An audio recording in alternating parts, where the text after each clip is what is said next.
What's going on, people? Welcome to You Know the Score this evening. It's your boy Shingy. Got my guy Ems, Manchester United fan. I'm saying yesterday we came back from 2-0 down to win 3-2. My guy Cavani, Edison, I mean El Matador, my guy. But anyways, yeah, before we get started, guys, you know what to do. Make sure you like the channel. Make sure you hit that subscribe button and make sure you share with your family and friends and whoever it may be. I'm saying, but Ems, after yesterday's result, how you feeling, my guy? Do you know what, yeah? I was actually smiling, like, I don't know, I felt like, the maddest thing is, yeah, I actually felt, yeah, we actually didn't start, we started very well. We started very well, I think. I think we started the game quite decent. And then we just hit with a soccer punch with the set piece, innit? Then, yeah, the set piece, that corner. But I don't know how you defend against that because he whipped that. He whipped it. But the thing is, yeah, you know what got me so angry about that, about the goals that we conceded is, I mean, was it Raf said it in the group chat? It's like, or no, they said it in the group chat. It's like you cannot give them silly set pieces. Do you know what I mean? Because we know the quality that James Ward-Prowse has. Do you know what I'm saying? Yeah, correct. Yeah, correct. He just whipped them in, and like obviously we had some chances prior to them scoring the first goal and the second goal. Which was frustrating. I was thinking, it's another rescue job again, fam. Do you know what I'm saying? Another rescue job again. Like, we're not making things easy for ourselves because we're not taking our chances. Yeah. You know, but funny enough, though, even though we were 2-0 down, I still thought maybe, like, if we get the next goal, then it's on. Then it's on. Because Southampton looked like they were tiring a bit, if I'm honest. Yeah, I mean, I agree with you. Because I felt like, it might be smart play by Uli by putting 4 centre midfielders in the middle, and then Southampton only had 2 in it because they had Romeu and Ward-Prowse in it, and then we had 4 in there. So maybe the overload was too much for them in it because we actually had no width whatsoever. So so I think so he might have got that side tactically right. But yeah, I was pretty, the attacking football. I was happy about it. Yeah. And I mean, I thought Van der Beek, that guy. Oh yeah, he's intelligent, smart footballer. Listen, I was just every time he had the ball, I was just purring, you know, because he's so composed on the ball. Like, he just finds the pass. Do you know what I'm saying? He's not over elaborate. He just wants the ball, and he just wants to keep recycling and keep the ball moving. And I feel like Bruno hit, like, in the game I was watching it, it just looked like Bruno just knew that Van der Beek was gonna find him. Do you know what I mean? So yeah, he was always about half turn. Van der Beek, beautiful player. Like, he, like, even under pressure, he always finds the pass. Like, he looks like, you know, like he's got all the time in the world. Like, do you know what I mean? And I think this is like, obviously, this is like probably the first time I've probably watched him proper live on TV. Like, proper, I watched him. Like, obviously, I've heard his name and all that, but I was impressed. No, I've always been impressed every time I've seen him play.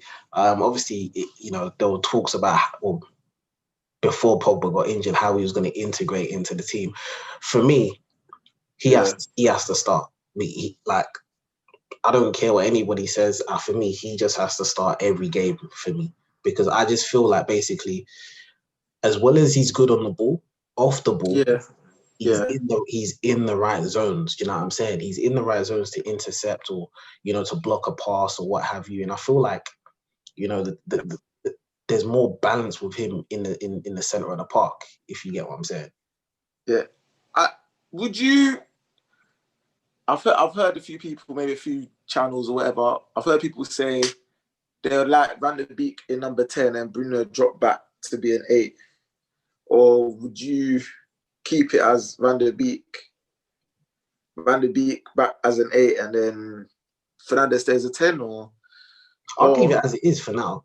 I mean, I don't think What, there's any diamond, or just do the 4-2-3? No, I mean in terms of where Van der Beek's gonna play and where Fernandes is gonna play, I'd leave it for now.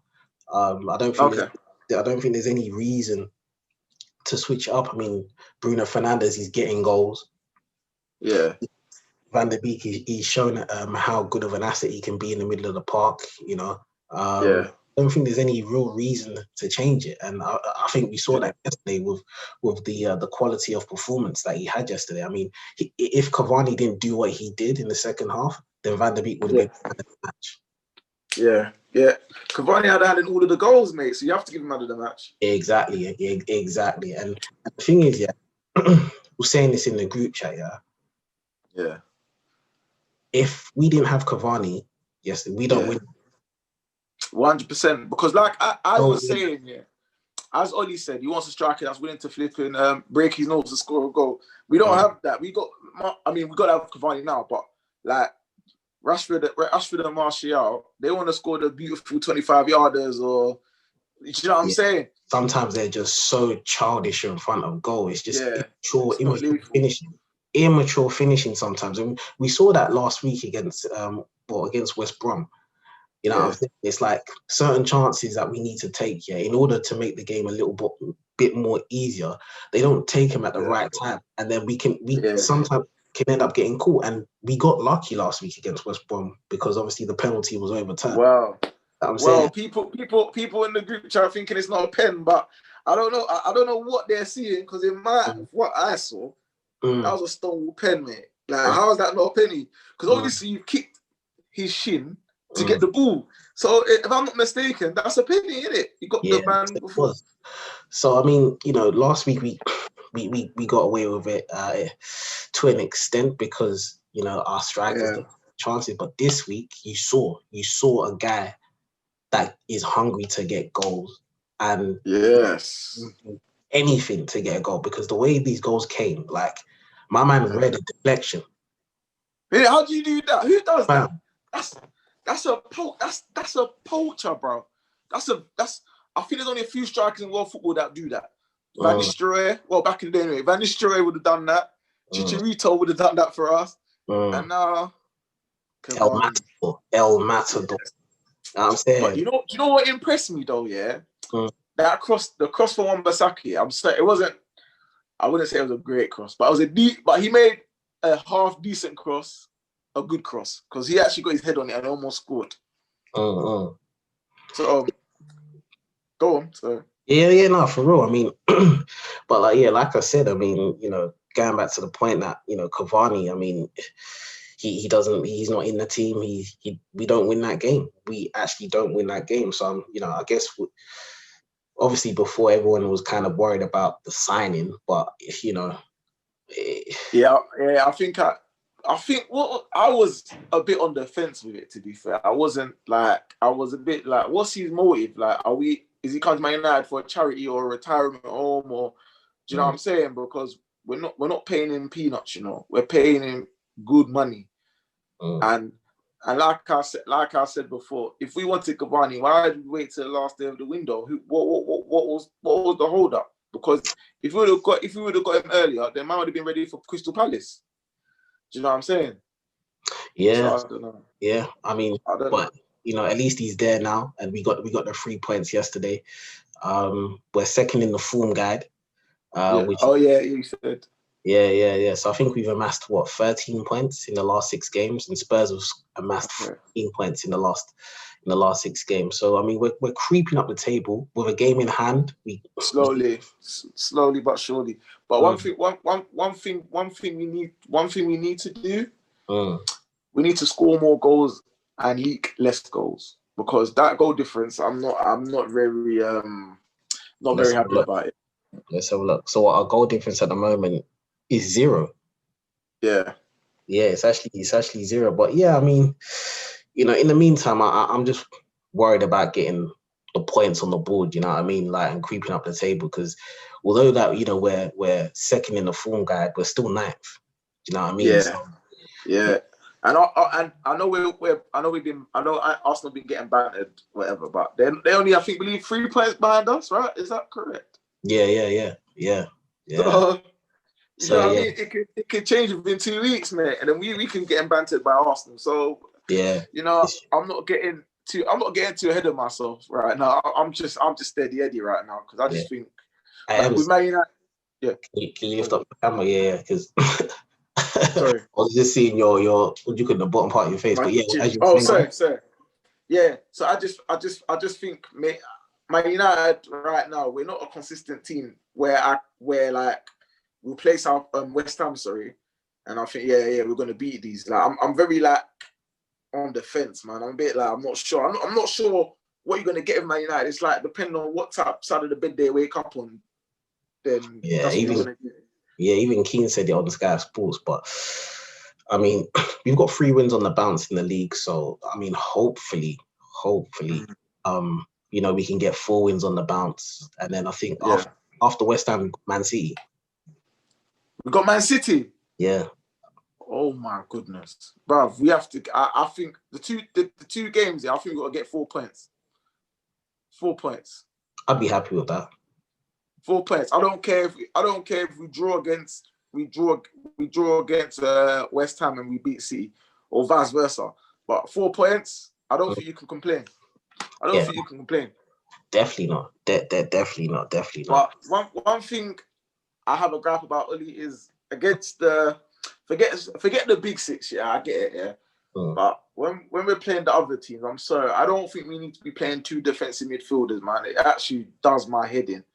Why are we playing 4-2-3-1? Like, I think against the so-called lesser team, we should play 1 defensive mid and we've got two 8s.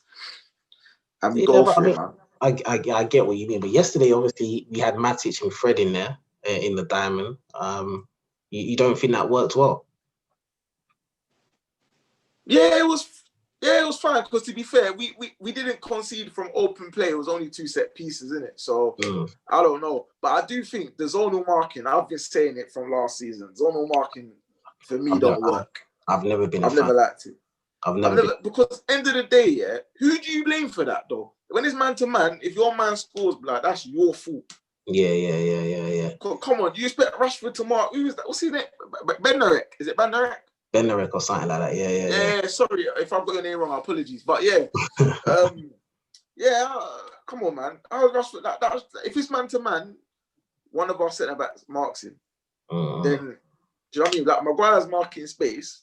He's just a spare man. So you know what I mean. And then the free kick, some people think the keeper should be better, but for me, too much.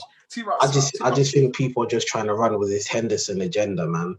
Like just to try any small thing that De Gea does, exactly. Just so they can run with this Henderson agenda. Henderson's a good keeper, don't get me wrong, but I mean, how can you tell me De Gea he should have saved that? Do you know the accuracy of that free kick was an absolute madness, bruv. The ball basically hit the inside of the net.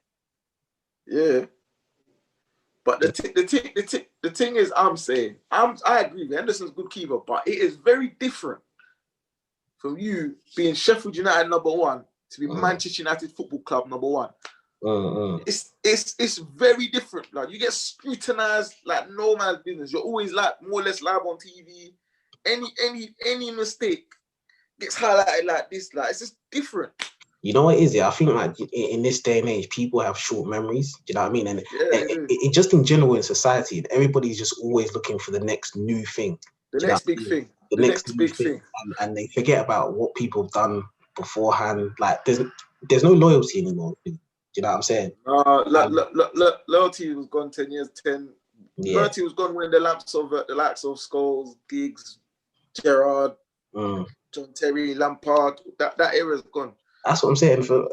I just couldn't understand. Some people had the cheek, the nerve to question De Gea. Like it just didn't make any sense. But obviously he went off injured at halftime. Henderson came in, he did well. I wouldn't say he didn't have much to do. I think he had two shots to save, I believe. Yeah, I mean, it's not really much, but he saved them. So I mean, I haven't got no real issues there. But out of 10, what would you give that performance out of 10 now? Ooh, 7. Mm. But then you think of the character. They've come 2 goals from behind. So between 7 and 8, but I'll go with 7. I think I'd agree with you there, because obviously the way our team is at the moment, you know, like you said, we never know what we was going to get. And we don't know what we're going to get. Trying to come from 2-0 down at half time. Yeah.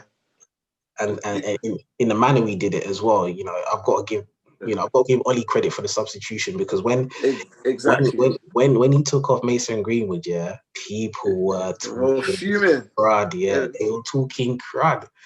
Obviously it proved to be the correct decision to bring on Cavani and take off Mason Greenwood. So, you know, I'd probably give that a 7.5.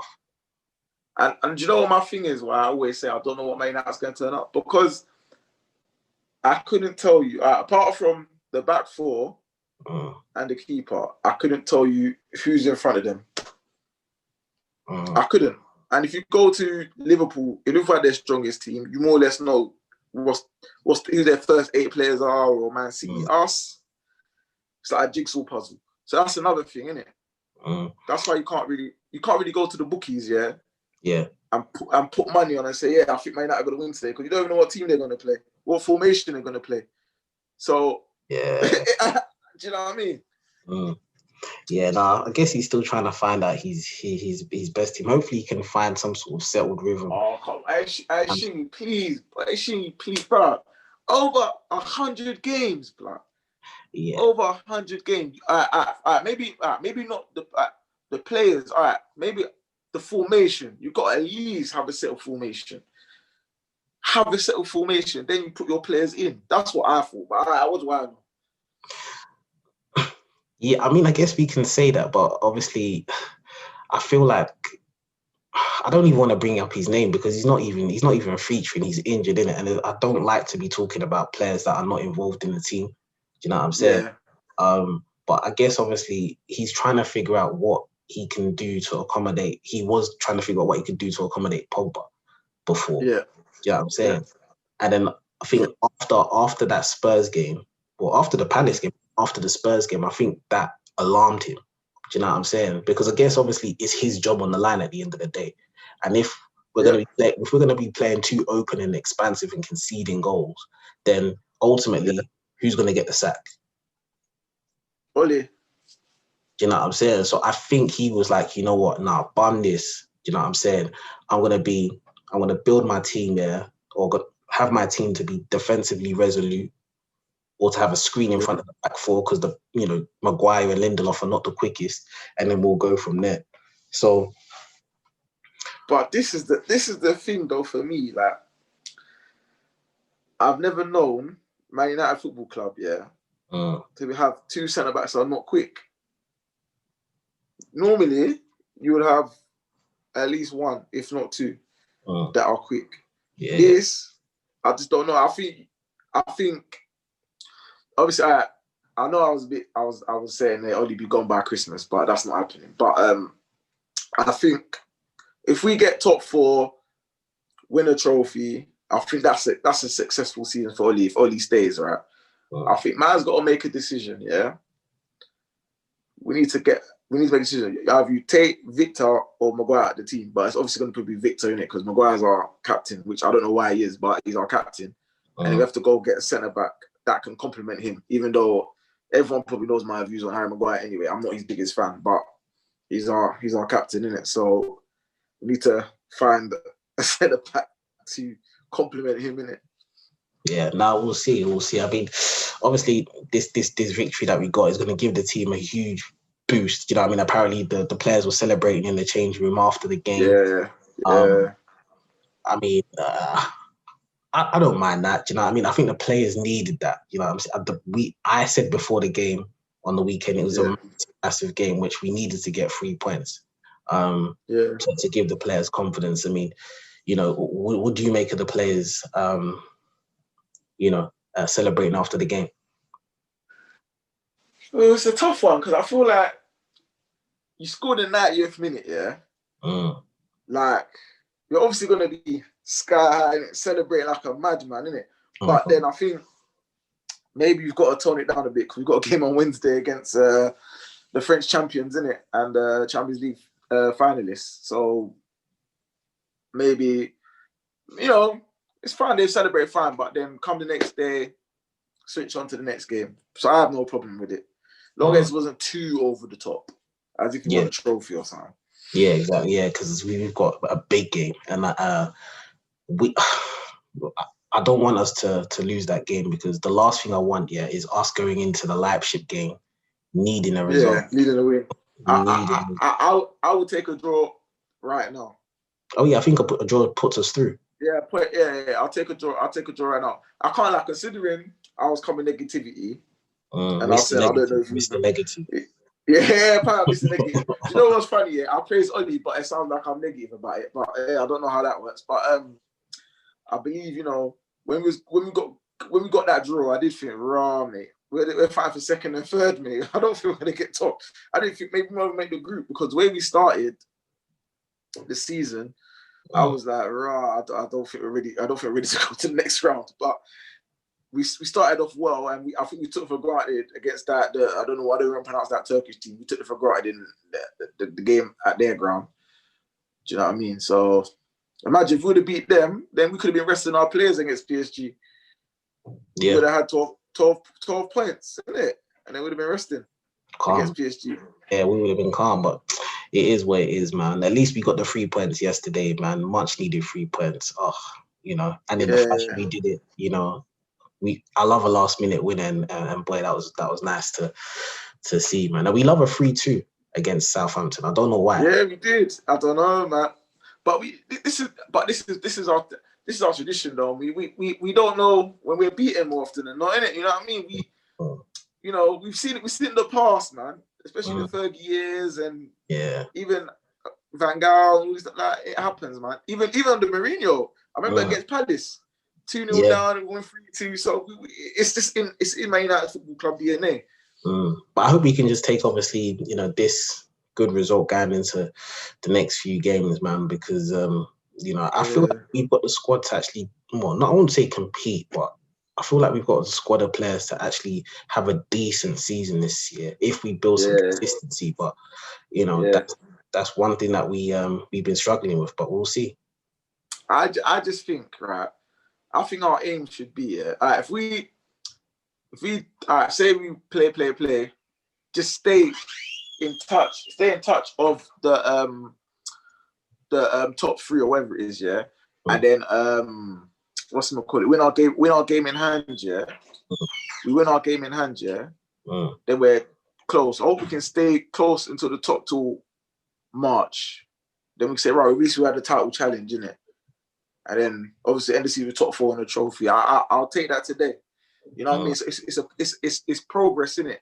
But hopefully we get more than 66 points, because the last 2 seasons we've had 66 points, and I'm not happy with that.